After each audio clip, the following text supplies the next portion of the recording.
Silver Futures is an ongoing research project into different aspects of college collections of silver at the University of Oxford. The Silver Futures project aims to find ways of connecting historic collections held by colleges with contemporary practice in the field, in order to create a new visibility for the role of silver in linking college communities in the past, present, and potentially in the future.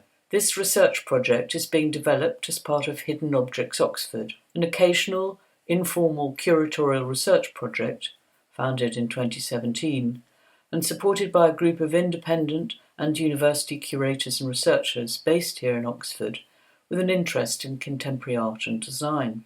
Hidden Objects Oxford are building links with several Oxford colleges to explore their collections and to develop with them activities and events that focus on works in collections that are perhaps less well known or have become less visible within the contemporary life of the college. I am delighted that as part of this research project, Michael Burden, Professor of Opera Studies at the University and tutor in music and the Dean at New College, Oxford, has agreed to talk to us about his important work as Pictures and Chattels Fellow, which has done much to link the superb New College collection of historic silver with contemporary practice in recent decades. I hope you enjoy our conversation. Thank you very much, Michael, for agreeing to talk to me today about your role as Chattels Fellow at New College, Oxford, which, amongst many other things, involves commissioning examples of modern British silver for the college collection. This sustained contemporary collecting continues to add to your college's magnificent working collection of silver, which spans some 8 centuries and continues to see active use in the daily life of the college. The collection has been described elsewhere as representing a triumph of English craftsmanship, and for those of us, such as myself and many others, who are interested in how this craftsmanship in silversmithing in the UK is supported and developed today, your work and the college's collection represent an extremely interesting site for discussion. Michael, can you perhaps begin by saying a little bit about when you became the Chattels Fellow, what that involves, and your own interest in silver? Yes, I became Chattels Fellow in the early 90s. I was a very junior lecturer at that stage, but it was clear that the college's collections needed some very close husbanding. Initially, it was quite a large feat of organisation, so things like commissioning and even purchasing seemed slightly distant. It's very large, as you've said, stored in various parts of the college. Those two things add to the sort of difficulties of managing it. It's also a working collection, which means that nothing has ever been quite the same place as it was when it was last put down. That adds to the joy and frustration of the whole job. When I was growing up in Australia, I was very fortunate to have members of my family, particularly 2 grandmothers, who collected and were interested in silver, but also antiques and art in general. As a small child, I was whisked off to auction rooms. We used to watch the sales go by. I mean, I was too young at 10 or whatever to take any part in this. But nevertheless, formed a sort of background to my own interests. And silver initially was one of my big interests as I was growing up. You know, like other enthusiasms, it sort of disappeared under the weight of sort of changing ideas, but also moving countries and so on. It was only when I arrived in college and realised I still felt some kinship with the collection. By the time you came to study in the UK, of course, you were pursuing your professional world of music. Music is very important to New College, and you are there very much in the midst of it. The music and the silver are both sort of active in the college. You somehow bring that together. It's a difficult, not sure if I'm asking you a question, but it's just a reflection. It's an interesting reflection. The college was founded to do 2 things: to educate the children of the poor and to sing for the soul of the founder. So music is actually part of the fabric, as you said, inbuilt into the structure of the college and the way chapel runs, for example.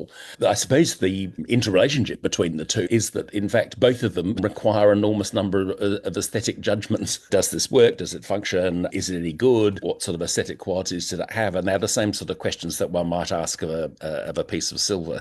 I'm just going to put this picture up at the cover of a CD for a recording by the choir of New College. It's a detail, a modern silver commission from the Danish designer Sidsel Dorf Jensen. was selected by your colleague, who is the organist who runs the choir at New College. We're looking down into the dish, which has pieces of silver intertwined in the middle of the bowl. We're looking down through those pieces with the light being reflected back. And I think it's significant that this has been used on what was commissions and premieres, new work that the college had commissioned for the choir to sing, and it's being reflected with a new piece of silver. So yes, the relationship between the college interest in the new and developing and supporting now and within historic tradition is there both with the music and the silver, or is represented here. Yes, exactly. Before we go on to look at some of the contemporary commissions in more detail, I just wanted to look at a couple of objects from your immense historic collections, really to give a bit of a framework for our contemporary discussions. I selected this from the many things because this is one of your earliest examples of historic silver. It's not the earliest, I don't think, but a very magnificent example that's been exhibited widely in museums. It was given to us by Warden Hill, as you can see, engraved around the foot of the salt. A lid is in fact red glass, or at least it has red glass panes. You can see that it's had little gold scallops painted onto it.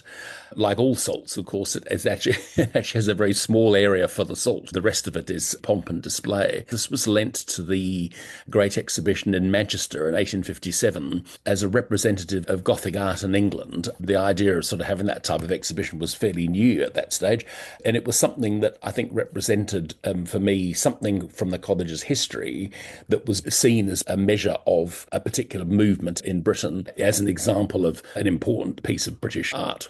I think it is interesting there. You've got sort of a wonderful encapsulation of social history, as you say, in the mid-19th century, which of course saw the development of exhibitions, founding of museums, which were specifically aimed to catalyse renewed vigour in British manufacturing. It just reminds us in a general way that an exceptional piece of silver or a work of art is made at a certain time, but it doesn't cease having any kind of relationship to our times. Of course, many colleges were originally religious foundations. Silver and silver gilt have a long history of celebration within that context, celebration of human life, human behaviours, and so on. And we've chosen this as an early example of the sort of shared process of celebrating life. Like everything in New College, nothing is quite what it seems.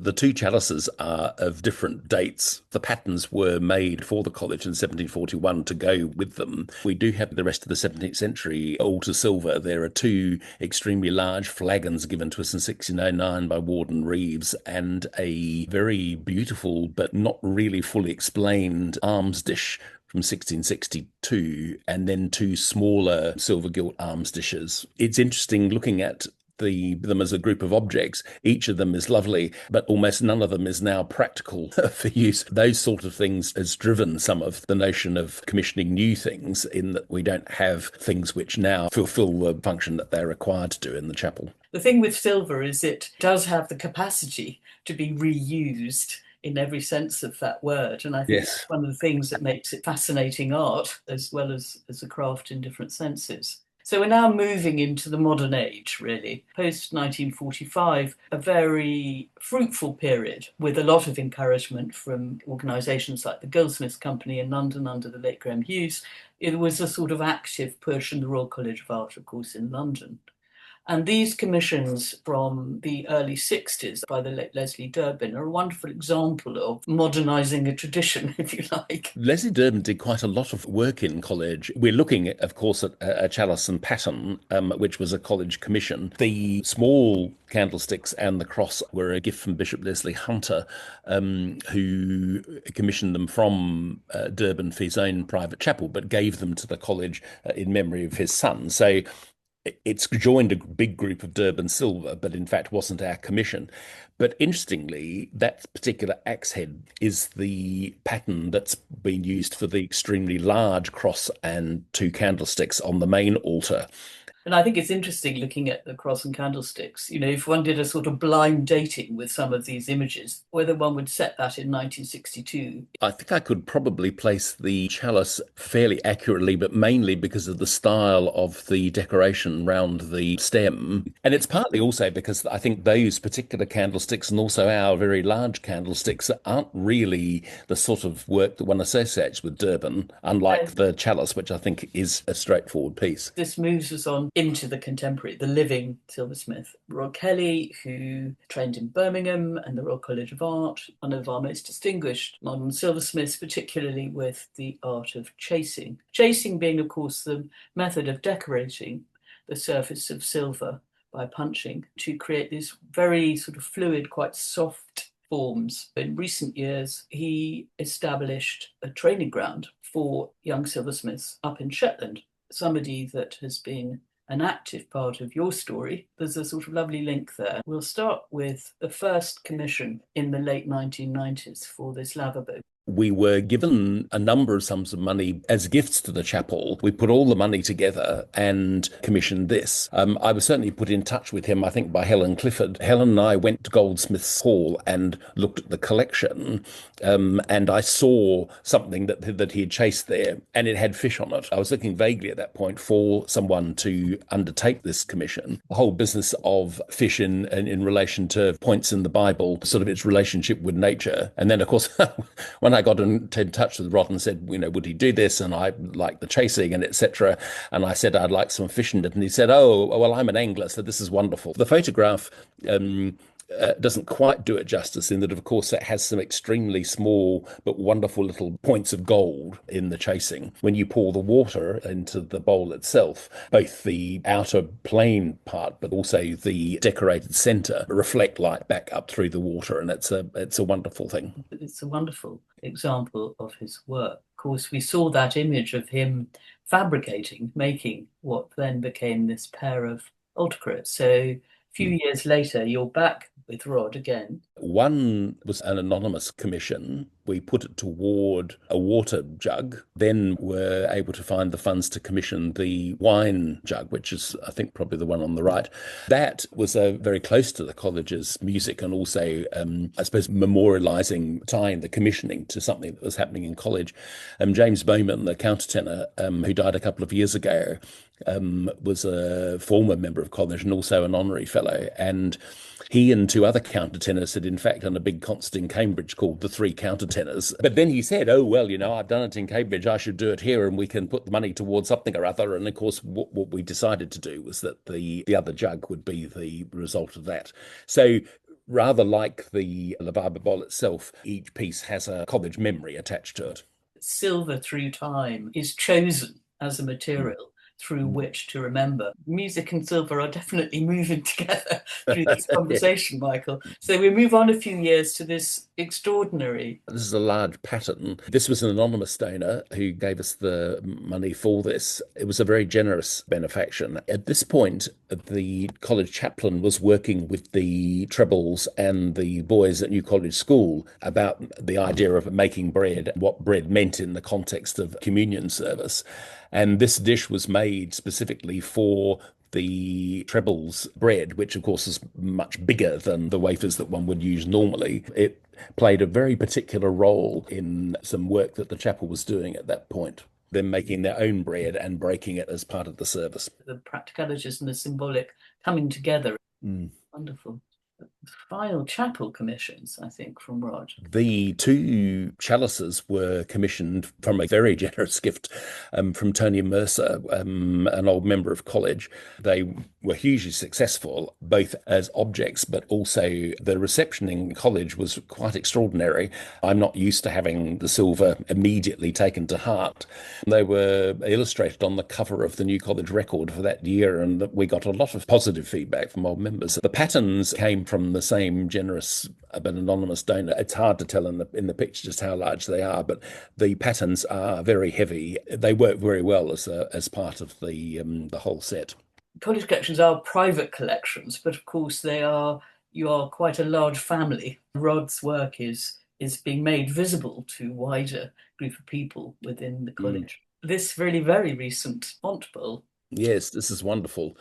This was a gift from the husband of a woman who had been for many years a nurse in pediatrics. She'd also had a very long relationship with the chapel, and in fact, they both had. And we needed a font. As a chapel, we don't have a permanent font. And every time we did have a christening, we ended up using the Courtney punch bowl, inappropriate but nevertheless practical solution. We have the sort of water or the feeling of water around the edge of the bowl. We have the decorated center and then this gilt ring. This is actually quite a tallish dish, in something like 6 or 8 inches off the table to the top and perhaps more. This one is very much something that has to be moved with both hands. We have used it, we have christened it.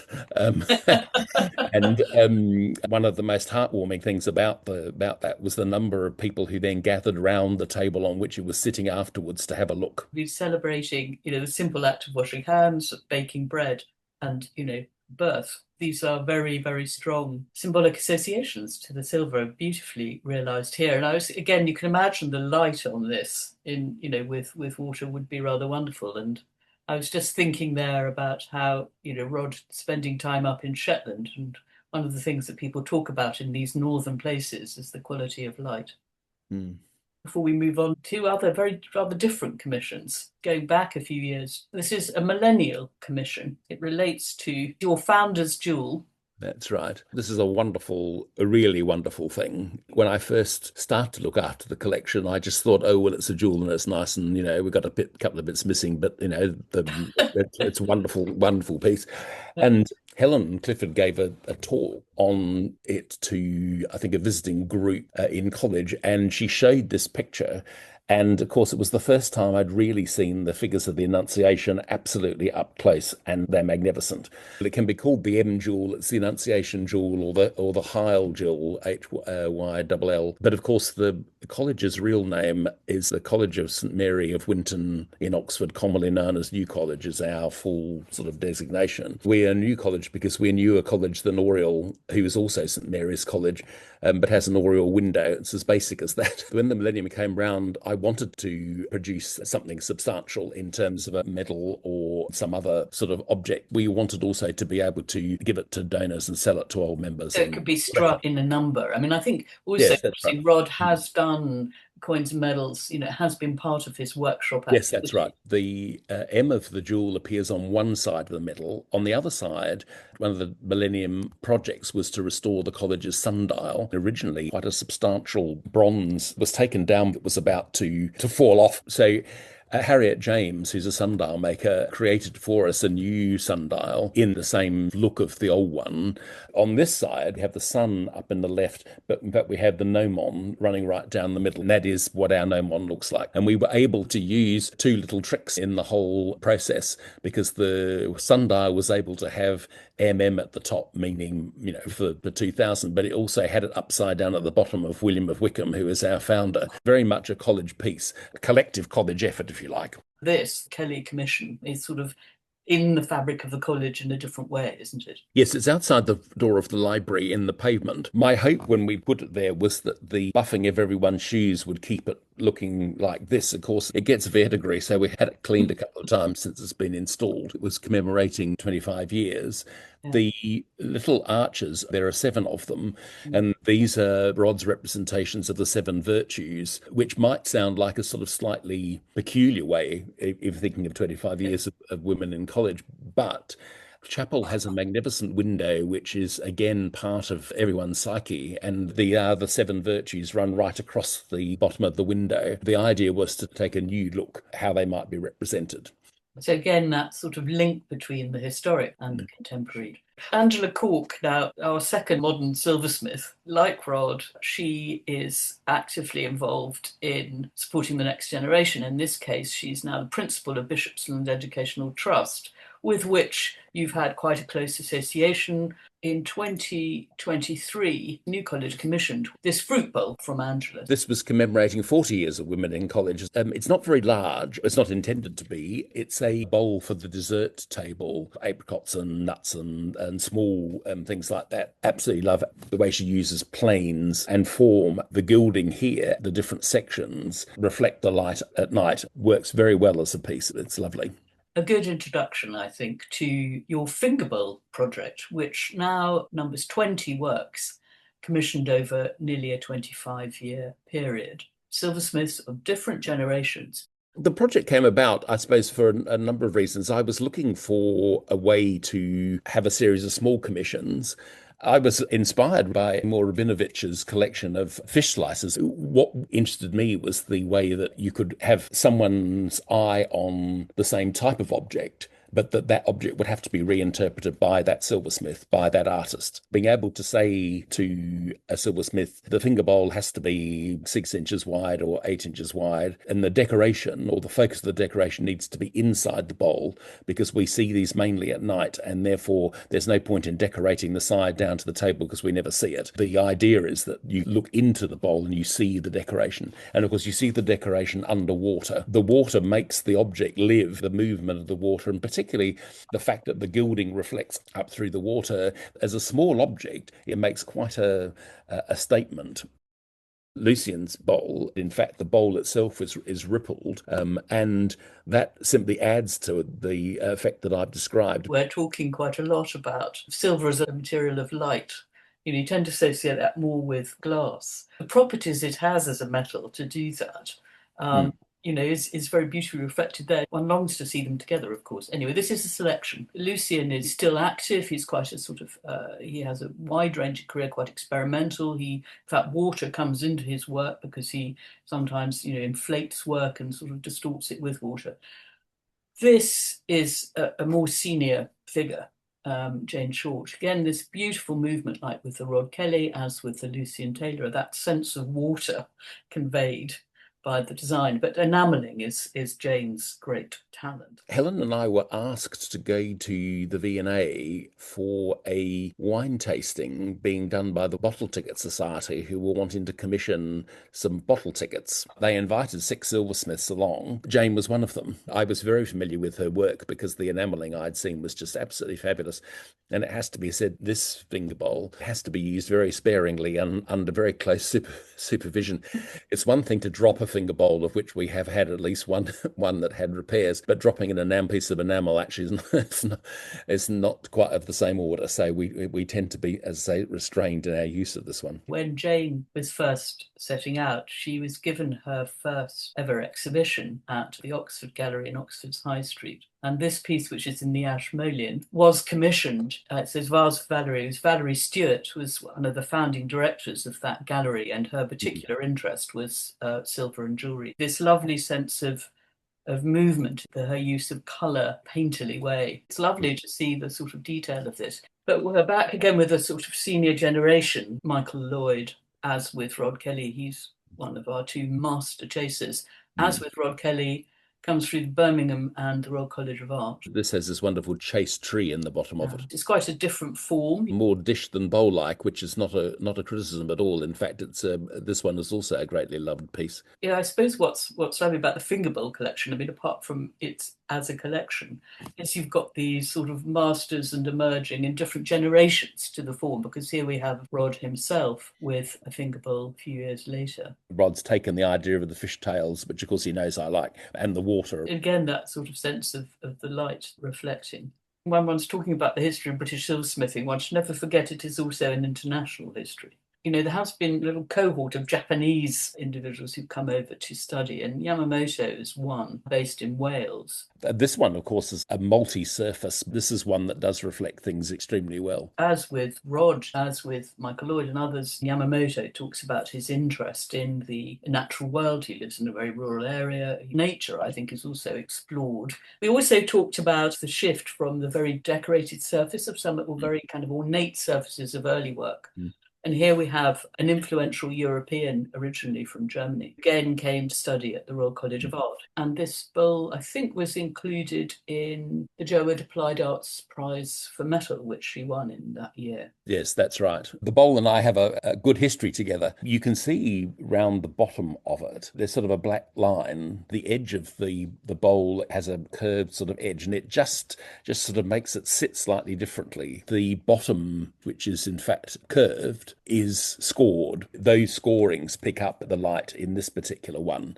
her idiom, if you like, is this very matted surface of Mm. silver, but you still get a kind of glow. We're going next to somebody who would have been one of her tutors at the Royal College of Art, Michael Rowe, who is the most senior of the collection, a great formal innovator. He'd worked with non-precious metals, with patination, with all those Japanese techniques. He started with silver, gone into these other areas, goes back to silver in 2005, but then sort of moves away or works very differently. This is a domestic silver item of his. They're rare. There aren't many from this period. So you managed to persuade him. Yes, I did. What I like about this one is it's all about form. The absence of decoration is really the presence of decoration, if you see what I mean. I do love the conceit of having the piece of silver, which looks as though it should be the rest of the lid on top of the bowl, sitting actually alongside it. It's a triumph. And this, a colleague of his, I think Michael's more or less retired from the Royal College, but Peter Musson was both a Yes. student there and is still active there. This is a fascinating piece. In fact, it's got two types of gilding. It has a non-reflecting gilding around the inside, and then the foot of the bowl is in bright reflecting gilding. You don't just get the water, you get the two tones of reflection from it. It was such a sought after piece.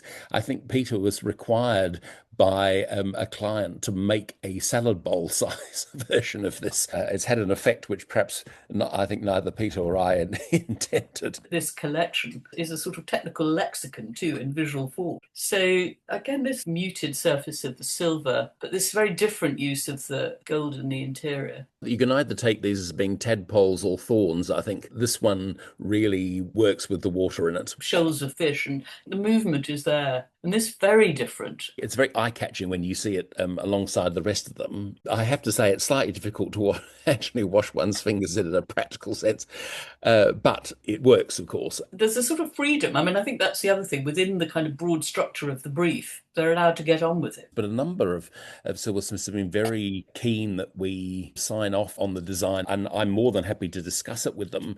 But I'm really interested to know what they're going to do with it beyond the brief. The relationship between the patron and the silversmith, again, has a long history. You do want the silversmith's capacities as not only a maker, but a thinker. Again, another simple form. The way the light reflects there, you can tell that the surface of the gilding is very different to some of the surfaces we've been looking at. Yeah. Again, the edge of the bowl, the black, and the tone of the gilding, wonderful combination. In a way, stripping everything away, you begin to see these elements of the silversmith's vocabulary. Now, this is very different. I was intrigued by this. Here we have the drawing. Is actually a tree in New College Garden. We've got at least two very large ginkgo trees right by the lodge. The day she arrived to talk to us about this, she found the ginkgo leaves and said this is what she wanted to use for this.